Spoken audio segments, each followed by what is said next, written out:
to introduce our amazing host for the session, Cllr Ketan Sheth, a lawyer, very distinguished lawyer, councillor at Brent and also lead governor at the CNWL Foundation Trust. So we're in your hands, and Ketan's going to introduce the rest of the speakers. So thank you. Afternoon, everyone. Thank you, Judith, for that lovely warm welcome. And a big welcome to you all, especially the pupils and the teachers from Newman Catholic College who are joining us for this discussion. Thank you to Georgina Nutton, head of Preston Primary School, for joining too. So as Judith has just said, I'm Ketan Sheth and I chair Northwest London Joint Health Scrutiny Committee, which is all about how best to improve life and life chances for our residents.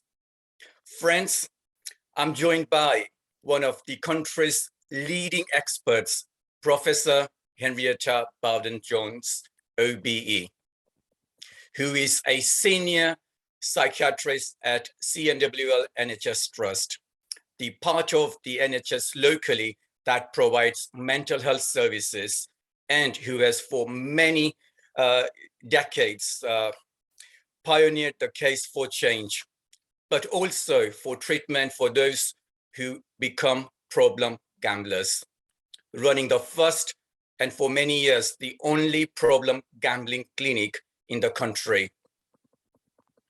She's also something of a role model for those of you thinking of career in that makes a difference. A huge difference.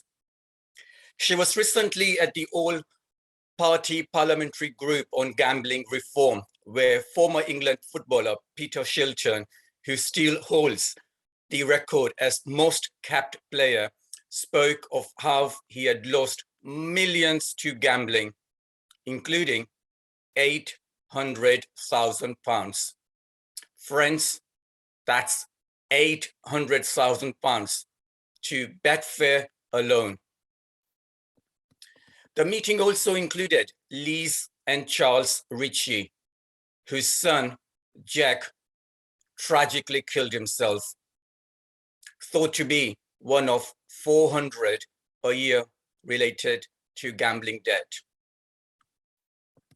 So this is a serious topic, friends, and it's about what's healthy and what isn't, but also how to help people who get trapped, perhaps how to raise the issue with a friend who you fear is feeling bad, for whatever reason actually, but it may be about gambling.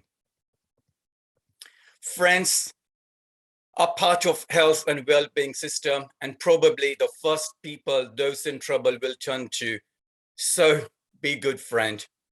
And talking about good friends, it is so good to see so many good friends this afternoon on the Zoom call. But particularly my good friend, Professor Henrietta Bowden-Jones. Thank you, Etta, for taking the time out from your incredibly busy diary to be with us this afternoon. And our Zoom call wouldn't be quite complete without my friend Owen Bailey. So looking forward to hearing his story, his journey, and the sterling work that he does day in, day out in this area. But first, over to you, please, Etta. It'd be really good to hear about your work, how you are supporting those who need help, and indeed, as Judith mentioned, helping to build a better health equality. So over to you, Etta, and very, very welcome to this afternoon's Zoom call. I'm so happy that you were able to join us this afternoon. Thank you. Well, thank you so much. Thank you for the invitation to all of you. I am also really delighted to be here with you, Ketan, and to have Owen Bailey with me. Owen and I go back a very long way. He was the first person with lived experience who was brave enough to come forward and tell his story within an NHS context for me to be able to teach the medical students at Imperial originally. That YouTube interview, I think, has been watched maybe 60,000 times now, if not more. And I highly recommend it. Maybe Owen can put the link in at some point. So what I'm going to do today is I'm going to keep it very informal, but at the same time, very serious. You can't speak about gambling disorder and gambling treatment without being very serious about the consequences of getting trapped into what is a dreadful addiction, dreadful for the individual and dreadful for the families of the people suffering. So I'm mindful of the fact there are some young people here on the call. So what I'm going to do is I'm just going to tell you a little bit about my role in relation to gambling and in general, because someone might be inspired to ask me about these societies and organizations. So I have a medical degree and I then specialized in psychiatry. I spent a lot of time at the Chelsea and Westminster Hospital where I was a junior doctor. I further specialized in addictions, but worked in drugs and alcohol for many years, detoxing the homeless in Soho, detoxing the drug injecting people at Paddington, at St Mary's Hospital. And also doing drugs and alcohol inpatient detoxes in Westminster for CNWL. Until, and this is where CNWL comes in, until I really felt a very clear need to move into the field of behavioral addictions, and suggested to the trust that this was going to be a way to be the first to do something important for all the people for whom the NHS as yet had done nothing. And our CEO, Claire Murdoch, who Ketan knows very well, was incredibly supportive and was, as was the whole trust, the whole board. I had to go and present a business plan to them, knowing nothing about business, but I managed to persuade them to allow me to run a pilot study. That's what they called it originally. I had been given some money from the Responsible Gambling Trust, very little really, but enough for CNWL to agree to match fund, and off we went. And of course we never looked back, because we very soon were dealing with thousands and thousands of problematic gamblers. So I also did something else while after my training in addictions. As I was now a more senior doctor, I did a medical doctorate in neurosciences at Imperial College. Now, this allowed me to understand the brain. The title of my research is, it sounds complicated, but actually it's very closely linked to what I did later.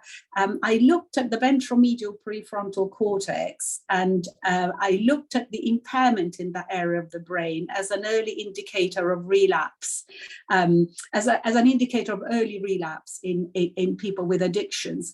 And what I realized when I was doing these brain tests on these patients, on these subjects, was that some of them were making very, very bad decisions, despite being very clever, despite their brains functioning well. When it came to working out probability, and when it came to postponing gratification, and when it came to impulsivity, they did very, very badly.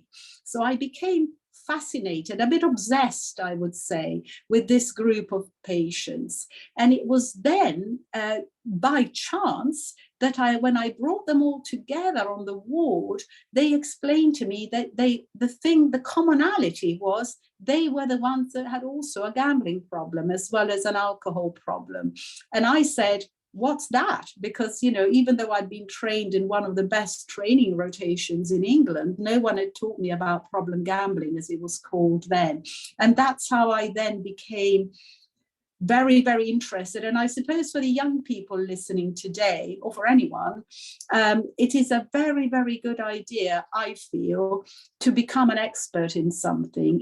As long as you're fascinated by the topic, your career will be really meaningful if you can make a difference to society. And to make a difference to society, normally you would have to have something that you're very good at, something that you know about enough that people might ask you to intervene. And that's certainly how things evolved for me when the Royal College of Psychiatrists then asked me to advise and to represent them, which is one of my roles. I am the spokesperson on behavioral addictions for the Royal College of Psychiatrists. But just to move a little bit further, so the National Problem Gambling Clinic, as it was called, was started in 2008 when I first got the funding. So it's been going for 15 years.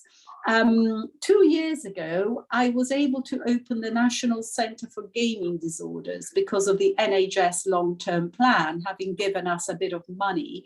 They said, well, the Problem Gambling Clinic is so successful. You are saying there is a need to look at these gamers. We will give you a little bit of money from NHS England and see what you can do. And of course, we have now recently published our first piece of research to tell you who we are seeing at the gaming clinic, and it won't surprise you that it is young men mainly who are gaming for 12 to 16 hours a day, and they're missing school because of it. So that's a whole other area. I'll come to talk to you about that another time. But it is important that the NHS focuses on these new addictions, these hidden addictions, and helps families and helps individuals. I'm also president of psychiatry at the Royal Society of Medicine. That role lasts until October. It has given me the opportunity of raising gambling issues through the Royal Society of Medicine, and we've had meetings there, which is very good. And I sit on the Board of Science of the British Medical Association, and again, I am raising the profile of gambling. So that's what I mean. When you have something that is important to you, you can then act across different boards and societies to raise it. Okay, so I talked about starting the clinic, and I'm well aware that we've got Owen with lots of things to say and your questions. So I won't dwell too long on each bit, but I'm happy to take questions. So what happened in 2019 was that not only did the Leeds clinic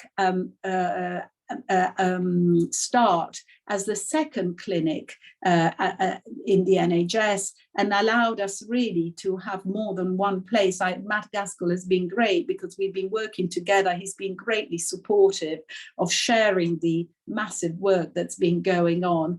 But also NHS England have then funded a further, in total, 15 clinics by 2024. So we've got 8 at the moment.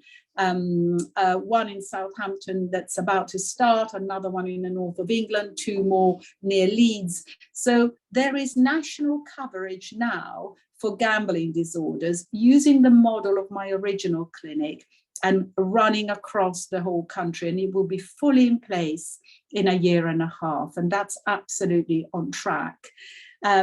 Now, why is that important? Well, because the NHS is in a very good position to deliver this evidence-based cognitive behavior or pharmacological treatment and work with GamCare and all the other non-stat agencies, the charities that have been working for many years, far longer than the NHS, in delivering really supportive work for people with gambling problems. And don't forget Gamblers Anonymous as well, because they've been around also longer than the NHS. So what I wouldn't like is for anyone to think that we invented the wheel. We didn't. We just introduced gambling into our set of skills.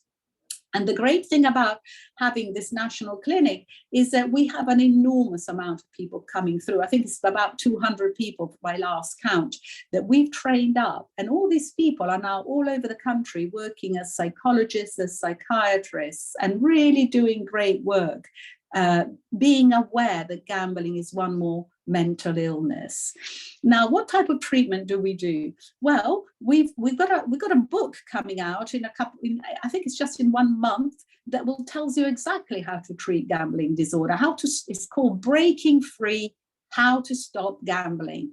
And anyone who's got a problem can buy it and try and stop on their own, or can refer themselves to us. But essentially, the clinics deliver one-to-one treatment or groups. They work just as well. We have cognitive behavioral interventions mainly, but also more in-depth psychodynamic work if and when needed. We have medication, naltrexone, that we use sometimes. I was very keen to have that on our list of tools because some people really need it. And we've got family therapy, which is very, very important because the pain and the harm and the mental health issues caused to family members because of a loved one's gambling are extreme.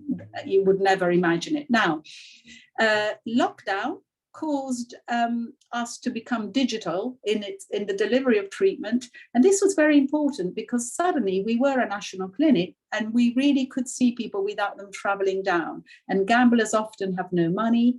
Often they are holding 2 jobs to repay their debts. So it was really vital that we should be able to treat people digitally. And it's working so well, we haven't gone back to face-to-face. Now, the impact on individuals, well, it ranges from, as you were mentioning, Ketan, suicidal thinking is very, very common.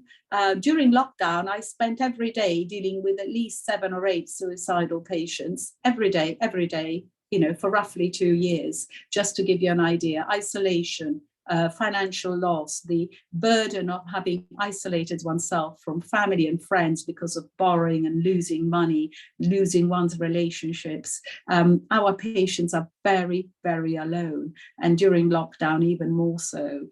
Depression and anxiety are very common.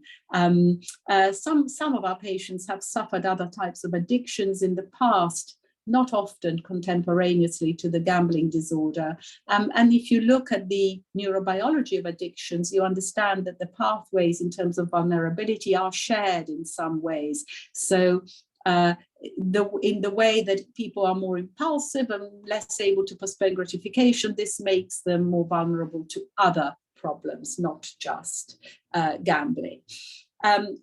I've talked about relationships. In terms of finances, many of our patients have lost their family homes. Many have defrauded their workplace, have stolen from loved ones, feel dreadful about it. Gamblers are not people who are taking money in an acquisitive way for the sake of it. They're doing it to gamble. So this is how you really understand the loss of control. So big developments now. I've got a few minutes. I want to finish by 1 o'clock in terms of handing over. So from the 1st of April, we are solely funded. All the clinics in the NHS have been solely funded by the NHS. So there are no more voluntary donations from industry bodies or industry charities. This was very important to us as a demarcation of what we believe is the correct way for the NHS to proceed. However grateful we are for the support we had in the past from Gamble Aware and its predecessors. The other big thing is that there's been a new group called the NHS Gambling Harm Network, and Owen and myself are both on it, and a clinical reference group. We are basically paving the way for the future. How will all the NHS clinics interact with each other? How will we make sure there's no repetition?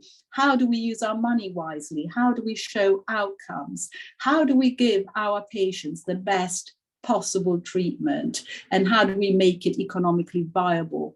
So all of that is what we are doing at the moment. We have monthly meetings, and it's very, very exciting. It's probably the most exciting thing that's happening now, apart from the gambling review, and we will know in the next month what the government intends to do in relation to gambling harm, in relation to funding proper treatment, funding proper independent research, and making the right decisions to protect the population, not just looking after people with gambling problems, but everybody else who needs to be protected. All the young people who are listening now, we know that there are an enormous amount of children who already have gambling problems. There's about 60,000 at the latest count, who already have gambling disorder.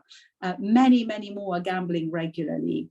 Social media is showing young people how to gamble and which sports figures to follow if you want to know how to win at gambling. So the government needs to really intervene and really stop any ability of the gambling industry to nurture and indeed groom young people. I feel really strongly about this, and I've been dedicating my career over the last 15 years, not just to finding the best treatment for the people with gambling disorder, but very much to protect the new generations. They are being failed at the moment. And you know this, when you go to a football match and you see what you're surrounded by, you know this government has put money before protecting young people. And not just the government, but lots of other bodies and football clubs, etc. If you think of the football shirts and the gambling logos, there's no reason why this should be happening. And there are wonderful charities like the Big Step, like Gambling with Lives, working hard to reverse a process that really went wrong in 2007 with the implementation of the 2005 Gambling Act. I see some people nodding. I'm glad that you agree. So I've talked about the textbook. There are committees like the Gambling Harm Committee at the National Institute for Social and Economic Research. We're trying to work out how many millions is gambling harm costing society. Well, it's an enormous amount, but we will come up. James Noyes is our chair. We'll come up with a sum that will make people realize how harmful gambling is economically as well. And hopefully that will also help shift the government's position. We believe a statutory levy is very important, probably a 1% levy, in order to fund the research that needs to be done, to really be able to say what is wrong at the moment in society. Why are we subjected to such incredible gambling harm? But at the moment, people go, oh, there's no research, so you can't prove it. And I say, well, there's no research because there's no one's funding it. So it's a chicken and egg that needs to be sorted. And we are hopeful that the minister in charge of gambling, Chris Philp, will go for the 1% gambling levy in order to do justice really to this long-standing conflict of interest that is going on. There is an article in Lancet Psychiatry that we wrote with the Cambridge and Southampton group that I co-chair. It's all about the independence of treatment and particularly the independence of research. It came out in February. If you put my name into and Lancet Psychiatry into Google, it will come up. A couple more things. I've got 3 minutes left. The House of Lords, I will say, and the all-party parliamentary group in Parliament, the ones dealing with gambling harm, are the two bodies that really push this issue forward in the correct way, in the most evidence-based way. Without them, none of this would be happening. There would be no review. So I'm extremely grateful to both the House of Lords, peers for gambling harm, and for the APPG on gambling harm. Without them, this wouldn't be happening. And please be aware of this work. Not everybody in government is being paid to go and watch football matches and to say the right thing when there's, when they've got conflict of interest. I think we do need an ombudsman. Both the House of Lords and the APPG are asking for an ombudsman to right some of the injustices that people feel have been taking place. I also believe age verification is something they're asking, and we are very much supporting. There are too many young people doing things that are illegal and no one really cares. I think affordability measures are also very important. I have patients who are spending, a whole year's salary in a couple of days, and no one's caring and no one's realizing, no one's minding. And this can't happen. This should not happen. I think advertising is vitally important. We need to protect our young, we need to protect everybody from gambling adverts, to be honest. And so these need to be reviewed. So overall, what I would like to say eventually is we must get to a point where a harm index is reached, and where products that are dangerous, like those fixed odds betting terminals that we had to really fight to get rid of in terms of the high stakes, like that, harm index will be very helpful. And generally speaking, a precautionary principle. Just because there is no research does not mean something is not harmful. And that is probably one of the biggest messages. My last words are thinking about the victims of suicide from gambling harm. There are many. The coroner has issued a report recently saying how appalled they are by the lack of information and by lack of research and lack of fact-finding. We're trying to write this, we're trying to work on these issues, how to identify suicides that are linked to gambling. And we will come up with some results. And on this note, I'd like to stop and hand over to Ketan again. Or Thank you. Thank you. HR, thank you very much for that very, very comprehensive overview. I'm very grateful to you. And perhaps when we meet again, hopefully in person, we can explore one or two of those areas in much more detail than we are able to do so this afternoon.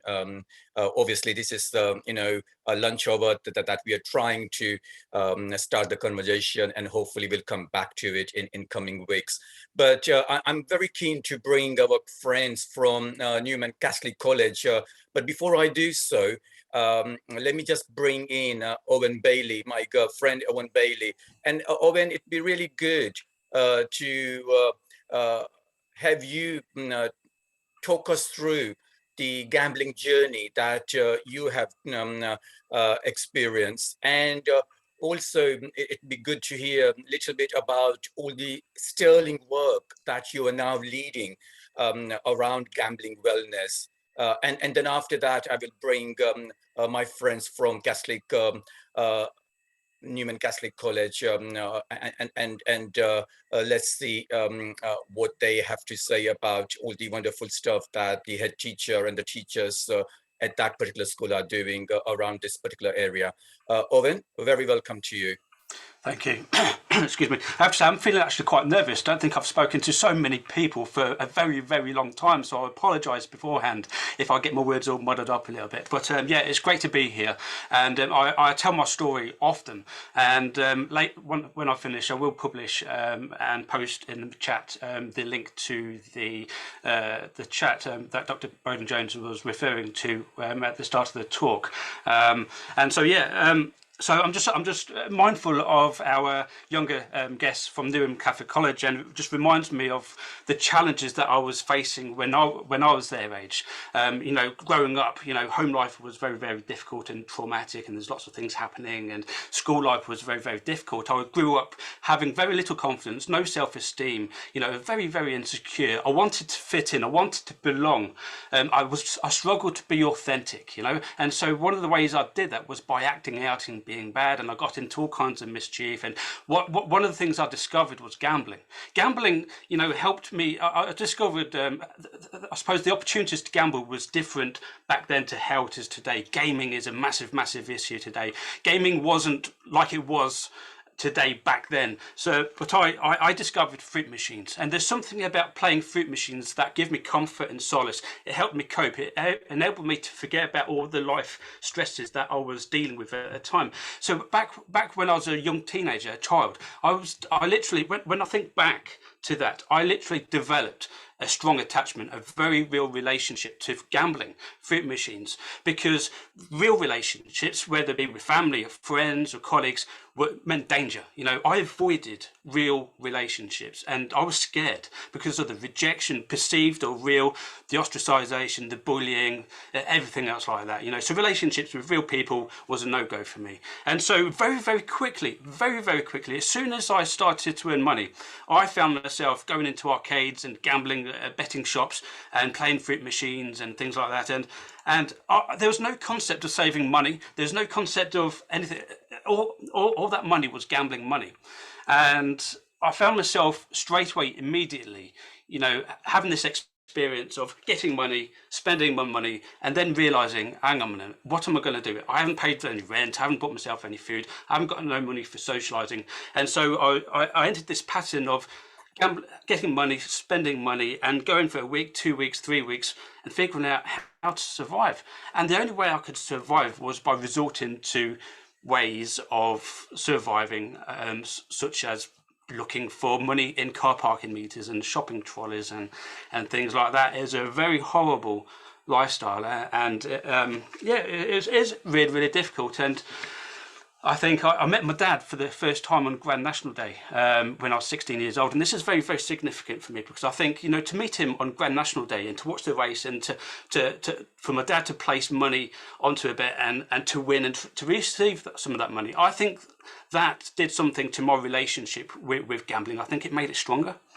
And I didn't realise at the time, but my dad also had a very difficult problem with gambling. I moved away from where I was living. I moved towards a big city where my dad was, in the hope of trying to establish a good son and father relationship. It didn't quite work out. In trying to get to know my dad, he introduced me to casinos, and I very quickly had the experience of my first big win. Let's add some context here. I grew up in poverty, I had no money, and so to go into a casino, discovering roulette, thinking I can apply systems and strategies like I did with fruit machines in order to try and make profit, you know, I very quickly had a big win. For me, it was a big win. You know, since then, I've met many people who have spent thousands, hundreds of thousands, millions of pounds on gambling. But this experience of the big win, it had a really, really toxic effect on me. It filled me with false confidence and hope and other options. It was a really powerful effect. But what it did, it just intensified my desire to gamble even more. And very quickly after that big win, I lost all that money and more, and I felt very, very, very depressed. I ran away from that. I couldn't deal with the feelings of feeling very depressed, and there were beginning to be evidence of suicidal ideation, thoughts of wanting to end my life, which is very, very common. It's a common experience for me, but it's also very, very common amongst people who have gambling problems. And that struggling to deal with that trauma of that loss. And I use that purposely because I do strongly believe that some gambling episodes are traumatic. I don't know what research there is to support that, but I strongly believe that some gambling episodes are traumatic. Hence why I feel that our brains can respond in a very extreme way, such as experiencing thoughts around ending life. So yeah, I ran away from this. Bear in mind, I'm only 18, 19 at the time. I run away. I don't want to face the feelings and the impact, the trauma, the distress of this gambling loss. And I run away to Holland and Europe. And that wasn't a good time at all, because around that time I had secured some work and I had a place to live, but I give all that up. I made some terrible choices. I put my hands up and I made some bad choices, but it's in response to not being able to cope with the gambling consequences of that loss. So I ended up being homeless in Holland, of all places. I managed to get back to the UK, and it's very cold February, and I realised here and then, actually, you know, my relationship with gambling is bad. I need to do something about it, but I don't want to give it up at the same time. I'm locked in this very toxic, very abusive relationship. I love gambling, but at the same time I'm really feeling the effects that it's having on me on a negative way. And so I realised I needed to reach out and seek help. But this is around 2002, 2003. The gambling help landscape was very, very different back then. This is pre-2005 Gambling Act. There's hardly any help available. There was Gamblers Anonymous. GamCare had been up and running for about 5 years. And Good Moody had the 2 residential projects, but there's very little gambling help. It's very much a very strong postcode lottery. And I was living in Kent at the time, and I reached out for help, and there's nothing in my area. And so I was struggling. Here I am, you know, with a gambling problem, wanting help, but I was unable to receive any help. But I managed to, I developed an alcohol dependency, and this was a sort of a strange blessing in disguise.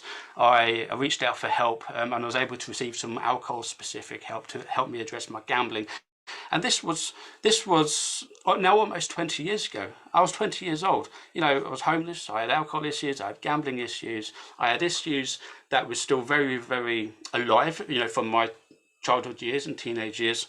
And so that was the start of 16 years worth of engaging in drug, alcohol and gambling treatment.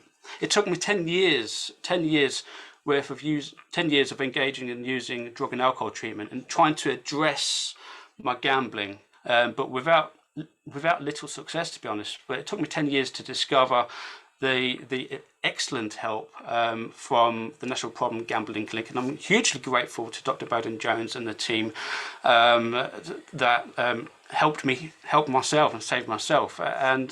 And the reason why I think it was so helpful was because, you know, after 10 years of using drug and alcohol services, I just got a sense that there was something missing. You know, and I began the process of becoming self-aware, and I engaged in lots of CBT and psychodynamic therapy. So therapeutically, I began a journey, I began a process, but I wasn't quite getting something to help me really address the gambling. And what I liked about the National Problem Gambling Clinic back in 2011 was that, you know, for the first time ever, in using addiction services, I met clinicians such as Dr. Bowden-Jones and the colleagues that had who understood and who knew about gambling and gambling disorder as it is now known. Not only that, I met other people who had gambling problems myself. So yeah, that was then, and I think, you know, the help was good, but then in addressing in acquiring the skills and the knowledge which I needed to apply in order to create distance between me and my gambling and begin my journey of recovery, I realised actually there was some deeper underlying things that I needed to address, and so I engaged in some psychodynamic therapy in order to begin to resolve those. So I've gone from a situation whereby, you know, gambling formed a big part of Owen and his identity and who he was, you know, from overcoming that and forming a new identity and filling my life with lots of rich stuff to enhance my recovery, what I term recovery capital, to enhance different parts of my life. You know, I've filled my life with lots of interest and hobbies. You can see, you know, there's mountain, for those of you that are into mountains, it's Snowdonia, and you know, and now Owen, you help so many people who are experiencing a similar situation to what you experienced that many years ago. Absolutely, yeah. So one of the things I've discovered is, you know, a career, you know, something I really value is working in the field that gives my life and my recovery some purpose, meaning and value. And that is the opportunity to work alongside Dr. Bowden-Jones and the team, you know, where I'm able to now draw on my lived experience of gambling harms and homelessness and mental health and drug addiction and alcohol addiction, and I'm able to use that, okay, and I'm able to use it to inform my practice in order to help others who were on a similar journey as I am, and that means a lot to me. And it was quite challenging to make that transition. Because obviously, having used addiction services for 16 years, you know, it's quite a challenge. It's a good challenge making that transition, but it's positive and it's working. Yeah. Thank you very much, Owen. So grateful to you for sharing your story so candidly. And I am sure that many people on the Zoom call and the others who will be looking at the recording in the coming days will be very much inspired. Thank you very much. I know our friends at Newman Catholic College have been waiting very patiently. And so with apologies to others who have been indicating that they want to ask questions, but let me bring my friends from Newman Catholic College. Friends, here's the floor over to you. What would you like to ask, please?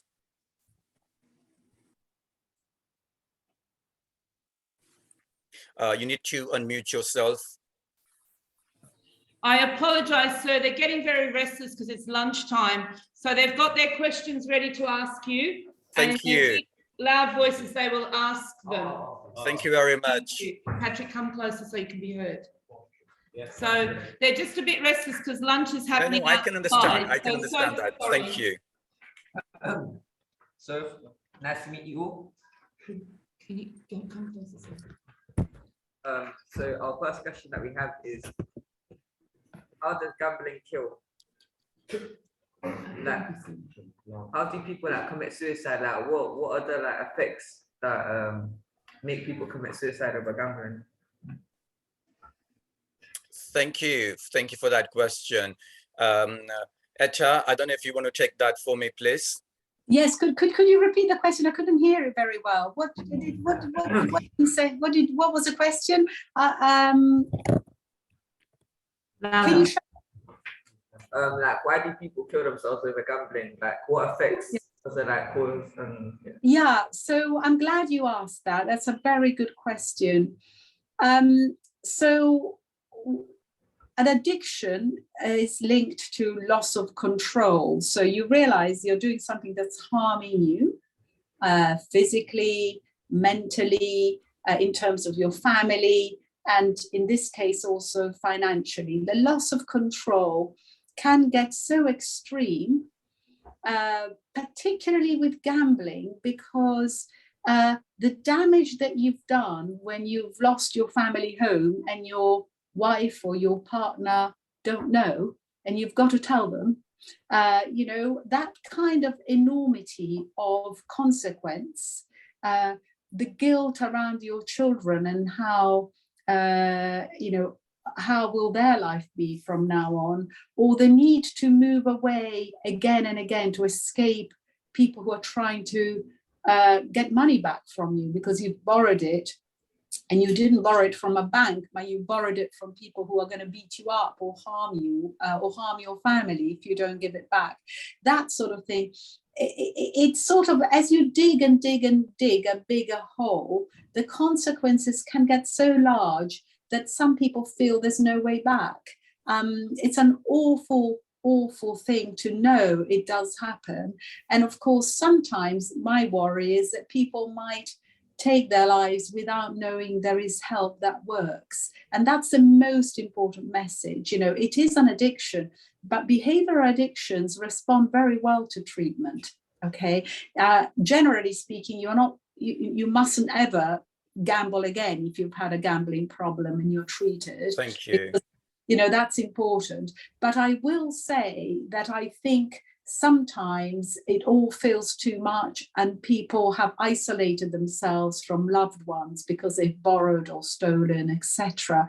And not knowing where to turn is the thing that really upsets us when we look at these potential cases of people taking their life. Owen, do you want to say anything else on that? Yeah, I think you've said a lot, Dr. Bowden-Jones, but certainly I think I feel that certainly reflecting my own experience and others, that we can back ourselves into a corner so tight because we're borrowing money from family and friends, you know, that it feels like that there's just no way out for us to turn, and the shame, the embarrassment of speaking openly about our problems, you know, can be just so difficult to express, and yeah, it's horrible situation to be in. So Etta and Owen, you guys are doing amazing work. And sorry, by the way, that was a brilliant question. Thank you very much. And before I take another question from Newman Catholic College, let me just ask a supplementary.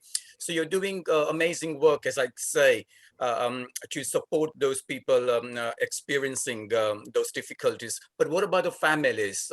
How are the families and those people around those individuals being supported, please? So very good question, because I did want to say a bit about this and I forgot to catch on. So anyone who is experiencing harm from gambling can come to us for free and get help, get psychological help to deal with the issue of gambling in a loved one. We even 10 years ago developed a 5-step model that has been evaluated very successfully, that people can be started on here at the clinic or you know, over the phone or on Zoom, whatever feels comfortable, to teach people how to live with a loved one's gambling problem, how to take the steps to prevent things like losing their own security, because of course we've come across people who became homeless who knew it was going to happen but didn't know how to prevent it. So now we've learned from all of these awful stories, and we try and teach you how to put the bank blocks in place, how to share the bank accounts, how to do everything you can to protect you Right. and your children's lives. But also we've had grandmothers, we've had parents, we've had aunts.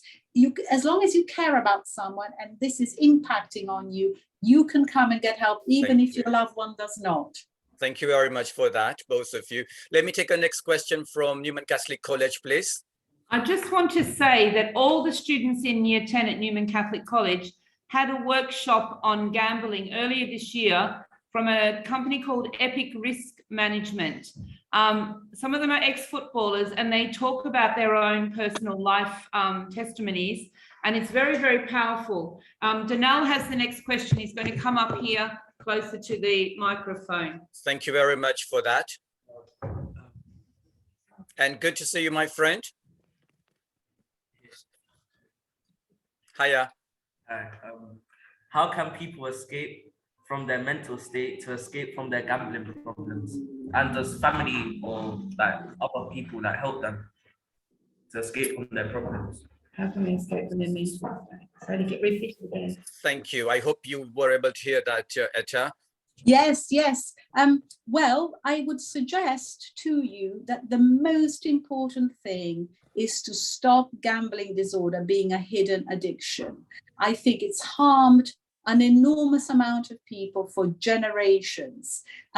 Now that it's becoming no longer so stigmatized, it's one more mental health problem. Okay, so if you have a mental health problem, if you're feeling depressed, if you're feeling anxious, you can go and talk to people about it. So you can now go and talk to people about your gambling. We are putting it on every single GP screening so that they ask you about this. If you're gambling, if you've got problems with gambling, when you go for a regular review for your, I don't know, your lungs or your foot, they will ask you about gambling, many practices.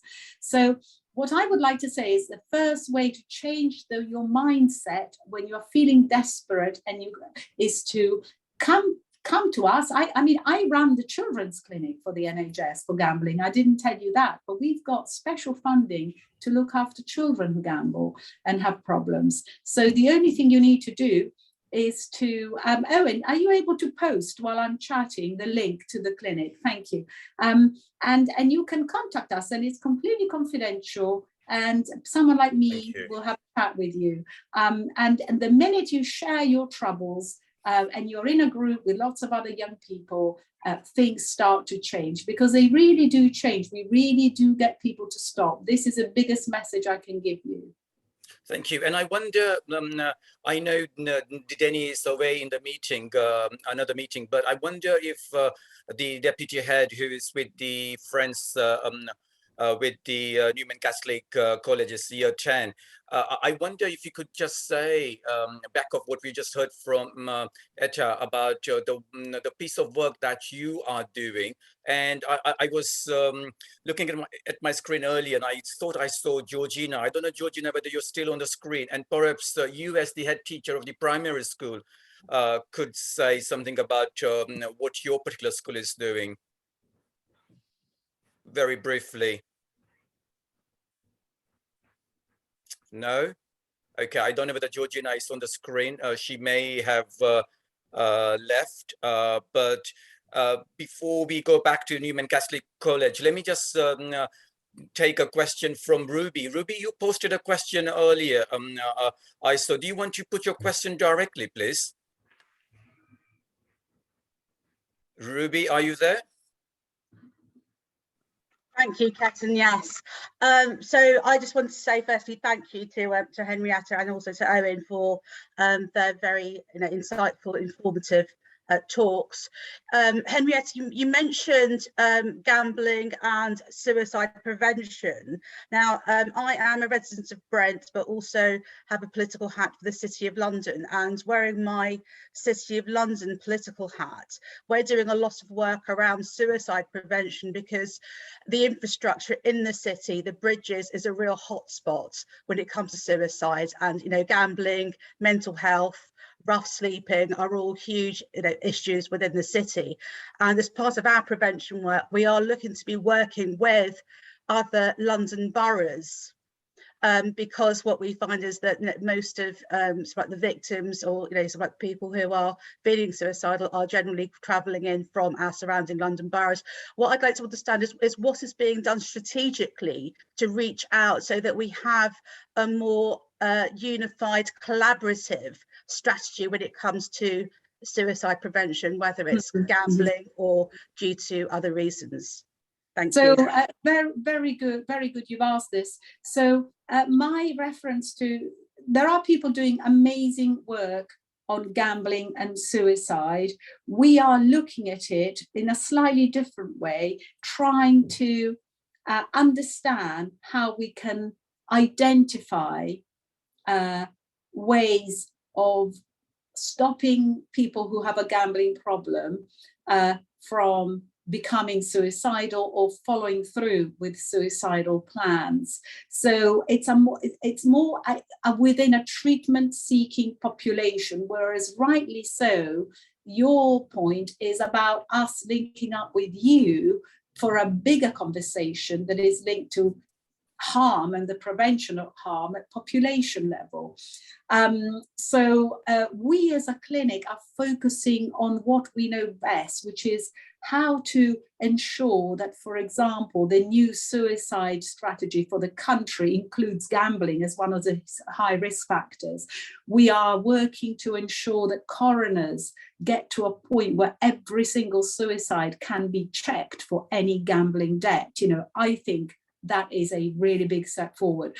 What we are not doing, and I would love to work with you, I'll put my email on the chat now, is to take it a step further and look at population level. That is needed. That is not something our clinic is doing anything with at the moment, just because this is, already quite a kind of busy time with a gambling review. But I do really believe we must, and we'd like to. So I'll put my email on the chat before we close, and let's discuss. Yeah. Ruby, good to see you. Thank you for your wonderful question. As always, it's a joy to have you on the call. Look at Newman Catholic College. I wonder if you have a next question before I go to other questions from friends on the Zoom. You need to unmute yourself. Right, Michael has a question. Thank you, Michael.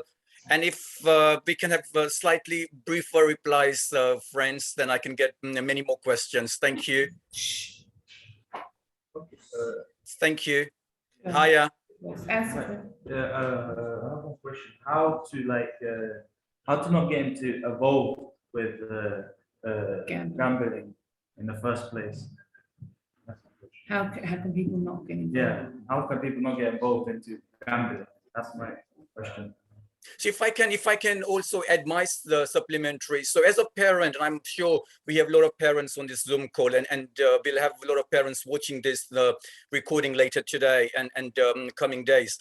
As a parent, we know that certainly my kids, have a bit of fun on their mobile phones. They are playing away. So from a bit of fun, how do we reach to the stage where it becomes addiction, and how do we stop reaching that level, please? Okay, so I'll let Owen also speak, but let me be brief. I do not see any role for gambling in anyone under 25. I think that people are really at risk. The house always wins. Why would you use your money on gambling when you're literally giving it away?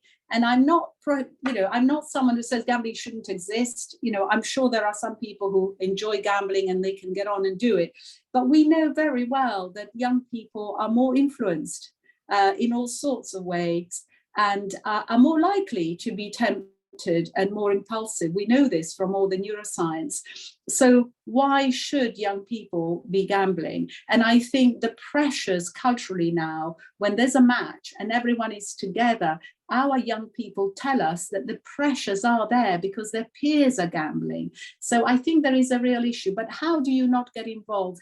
I think the best way not to get involved is to say, I do not want to give my money away. And the likelihood is it will all be gone. The other thing is that if anyone finds themselves, so I don't think children should be gambling at any point, at any stage, even at university. I've seen so many people who've dropped out of university because of that, or lost their pay packets from their first jobs.